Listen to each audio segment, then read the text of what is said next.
So there are two steps in what I do to make a final piece.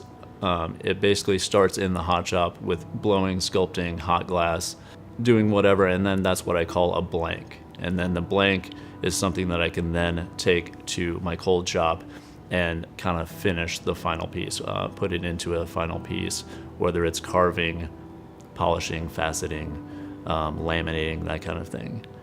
So I just start by melting down glass, and that's in my furnace. And then I gather glass once it's ready, and I either focus on something that's hollow, like a vessel, which is glass blowing, or I just work with solid work. Right now I'm just doing a lot of solid work because I like the optical effects that it can give. You know, when you pull the glass out onto a punty rod or a blowpipe, it's the consistency of honey, basically. And so if you can imagine that on the end of a blowpipe and then rolling it on something like a big steel table called a marber table, it allows you to cool the surface and sculpt the surface in different areas, and it allows you to kind of, you know, expand the material or sculpt the material and just cool it in different areas so it blows out, maybe on the shoulder, or maybe it blows out more on the bottom half of the bubble. But you also use different tools. One of the main tools is a newspaper pad. So when I'm at the bench, I'm cooling it and shaping it and turning it in order to kind of sculpt it or cool an area of the glass where I don't necessarily want it to move anymore. So you're using all sorts of metal tools at the bench, along with the glory hole, the reheating chamber, to sculpt it and reheat it and make it softer again, because once it comes out of the furnace, it starts cooling right away.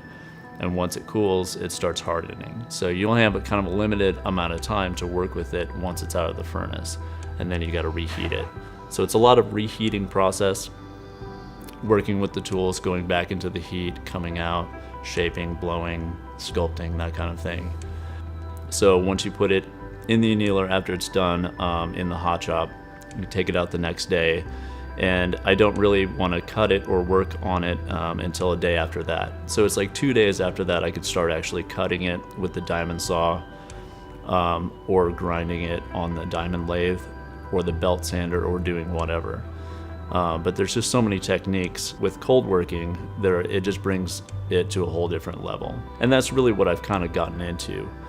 There's working alone in the hot shop only allows me to do kind of smaller scale work.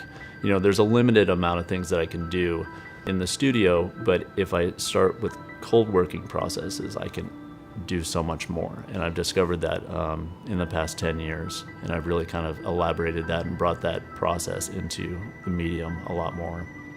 Some things I always think are going to be way easier than they actually are, because I get started on them and I'm like, oh, well, I have to do this in order for this to happen. I have to do this in order for that to happen. And it just never necessarily happens seamlessly if it's a new idea. And that just keeps things fresh. You know, it wasn't exactly what I set out to do, but it became something better.